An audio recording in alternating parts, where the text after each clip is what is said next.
अस्सलाम वालेकुम स्टूडेंट्स, आज हम फर्दर जाएंगे पैरामीटर एंड स्टैटिस्टिक में फ़र्क क्या होता है। ठीक है, पैरामीटर की वो वैल्यू है जो हम पॉपुलेशन में से कंप्यूट करते हैं। ठीक है, पॉपुलेशन जैसे मीन हो गया, एक्स बार हो गया। ठीक है, जैसा कि आपने फर्स्ट ईयर में पढ़ा था, X bar is equal to summation X over N.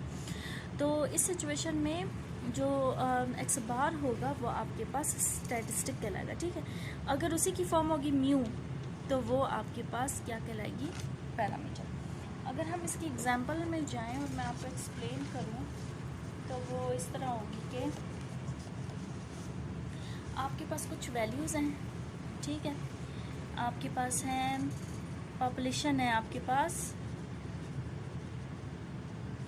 Population की जो आपके पास वैल्यूज़ हैं वो है 5, 10, 12। मैं कोई सी 3 वैल्यूज़ लेती हूँ। ठीक है, और आपके पास जो सैम्पल आपने इन वैल्यूज़ में से लिए, इसमें से 1 ले लिया, इसमें से 2 ले लिए, इसमें से 3 ले लिया। ठीक है, तो ये आपके पास सैम्पल हो गया। अभी जब आपने पॉपुलेशन को कैलकुलेट करना है, फॉर एग्जांपल मैं मीन सिर्फ निकाली, mu is equal to summation X over capital N यहाँ पर यूज़ होगा, और यहाँ पर X bar is equal to summation X over small N use होगा। ठीक है, तो समेशन एक्स अगर मैं करूँ तो 10, 20, 25, 26 और 27, तो ये बन गया 27, और ये बन गया 3, 4, 5, 6। ठीक है, ये 6 बन गया। तो अभी इसका जो ये समीशन एक्स था, एक्स ही होगा ना, दोनों एक्स हम कंसीडर करें।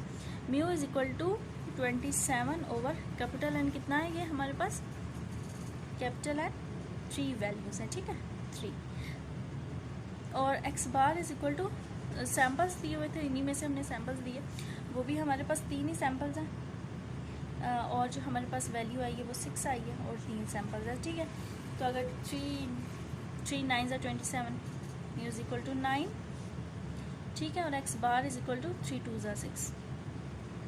देखिए वैल्यूज़ का भी फ़र्क आ रहा है। ठीक है, तो इस तरह जो आपके पास ये वैल्यू आई है ये आपके पास कहलाती है पैरामीटर, और ये जो वैल्यू है ये आपके पास कहलाती है स्टैटिस्टिक। याद रखें, ये स्टैटिस्टिक होता है, स्टैटिस्टिक्स शुमारियात नाम है, और स्टैटिस्टिक जो है value computed from sample data कहलाती है। ठीक है, आई होप सो आपको समझ में आ गई होगी इन दोनों में फ़र्क। इसी तरह सिग्मा स्क्वायर जो है वो आपके पास पैरामीटर होगा, और एस स्क्वायर जो होगा आपके पास स्टैटिस्टिक होगा। ठीक है, उसके बाद आती है सैम्पलिंग फ्रैक्शन।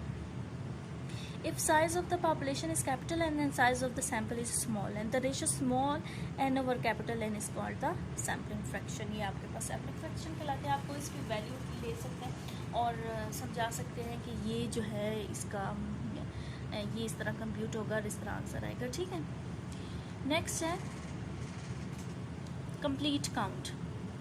अभी कंप्लीट काउंट में आता क्या है, आपके पास सेंसेस आता है कंप्लीट काउंट में। ठीक है, आप सेंसेस में किसी को भी नहीं छोड़ते। अभी ये देखें, एक होता है सेंसेस, एक होता है सर्वे।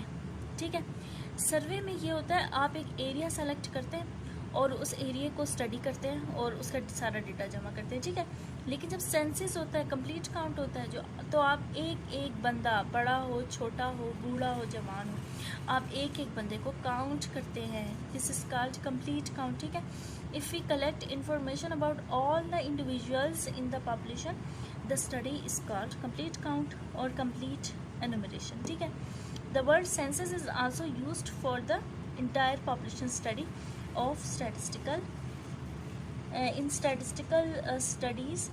The complete count is usually avoided if size of the population is large.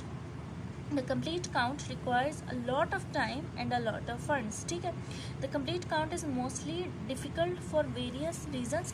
Suppose we want to make a study about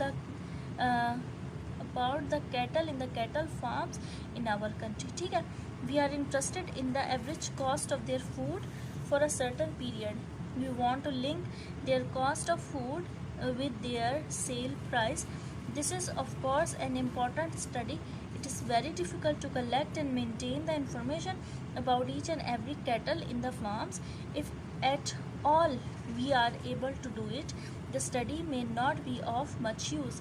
The desired information can be obtained from a reasonable sample size of the cattle. ठीक है, अभी देखिए cattle लातादाद है पूरे मुल्क में। ठीक है, अब आप पूरे मुल्क की कैटल्स किस तरह जमा करेंगे, उनका डेटा निकालेंगे, उनका फूड काउंट कराएंगे, ये सब कुछ बहुत लंबा प्रोसेस है और इसमें आपको सफ़र का पैसा, बहुत से आपको जो है वो बहुत सी आपको मतलब कि कॉस्ट बहुत ज़्यादा है इसकी, ठीक है, फ़ंड्स आपको बहुत ज़्यादा चाहिए। तो इसीलिए इस सूरत में आप सैंपल लेते हैं, ठीक है। तो कंप्लीट काउंट में ज़्यादातर सेंसस ही आता है, जिसमें आपको पॉपुलेशन का मुल्क में पॉपुलेशन काउंट करनी होती है कि मुल्क में कितनी पॉपुलेशन है, ठीक है। उसके बाद है पॉपुलेशन सेंसस, ये आप लोग खुद पढ़ें, बहुत आसान है। नेक्स्ट है सैम्पल सर्वे। जैसा कि मैंने आपको पहले बताया, if it is not essential, ज़रूरी नहीं है to conduct the complete enumeration, ठीक है, then a sample of some suitable size is selected from the population and the study is carried out on the sample, ठीक है। This study is called sample survey, very easy, ठीक है। अच्छा, next आ जाए, advantages of sampling क्या होती है। Sampling has some advantages over the complete count. These are need for sampling, sampling की नीड क्यों होती है, ठीक है। Sometimes there is a need for sampling, suppose you want to inspect the eggs, the bullets, the missiles and the tiles of some film, ठीक है। इसके लिए बहुत ज़रूरी है कि आप सैम्पल पहले निकालें। अगर आप मैन्युफैक्चर करके उसे सेल कर लेते हैं तो आपका नुकसान भी हो सकता है, आप उसकी कोई गारंटी नहीं दे सकते। तो इसके लिए बहुत ज़रूरी है कि आप जो है वो सैम्पल्स पहले बना लें। सेव्स टाइम एंड कॉस्ट, बहुत सा टाइम बचाती है। As the size of the sample is small as compare to the population. अब आपने पूरी पॉपुलेशन को काउंट करना शुरू कर दिया, या फिर आपको ये मालूम करना है कि एक फैमिली में कितने कितने लोग रहते हैं, ये तो सेंसस हो गया ना, तो ये काम बहुत मुश्किल हो जाता है, आपको कॉस्ट और टाइम दोनों चाहिए होता है। तो सैम्पल जो है वो आपको बहुत सा टाइम बचा देता है अगर आप सैम्पल स्टडी कर लें तो। For complete count huge funds are required, ठीक है। There is always the problem of finance, सबसे बड़ा प्रॉब्लम ही फाइनेंस का रहता है इसमें, ठीक है।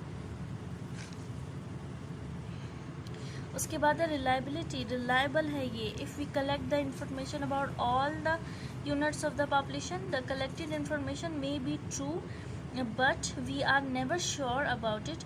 We do not know whether the information is true or is completely false, ठीक है। कुछ लोग ऐसे होते हैं, अगर आप उनको सैम्पल बल्कि जब आप उनको पॉपुलेशन के लिए कोई स्टडी देकर भेजते हैं तो वो कुछ फॉल्स डेटा भी उसमें डाल देते हैं कि अभी कौन इतनी दूर जाए या ये काम करे या करने जाए, वक्त बचाते हैं, अपने से डेटा डाल देते हैं, ठीक है। फिर सैम्पल में ये होगा, सैम्पल में डेटा कम होगा, उनका टाइम कम लगेगा, तो वो इजीली डेटा को कलेक्ट कर सकेंगे। Thus we can not say anything with confidence about the quality of information. We say that the reliability is not possible. This is very important advantage of sampling, ठीक है। उसके बाद है एक point ये भी है कि sometimes the experiments are done on sample basis. The fertilizers, the seeds and the medicines are initially tested on samples, ये तो आप सब जानते हैं। And if found useful then they are applied on large scale. देखिए, आप इतना सारा पैसा लगा कर दवाई या कोई मेडिसिन या कोई फर्टिलाइज़र तो वेस्ट नहीं कर सकते ना, आप थोड़ा सा बनाएंगे, उसे टेस्ट करेंगे और फिर उसे फर्दर लार्ज स्केल पर बनाएंगे। Most of the researchers work is done on the samples. हम सैम्पल डेटा उठाते हैं जब स्टैटिस्टिक्स में कोई रिसर्च करनी होती है, for example time series data हमें लेना होता है, तो हम पहले उसका सैम्पल लेते हैं। Sample data is also used to check the accuracy of the census data. Census data की एक्यूरेसी भी चेक करने के लिए आप सैम्पलिंग करते हैं, ठीक है। Thank you so much.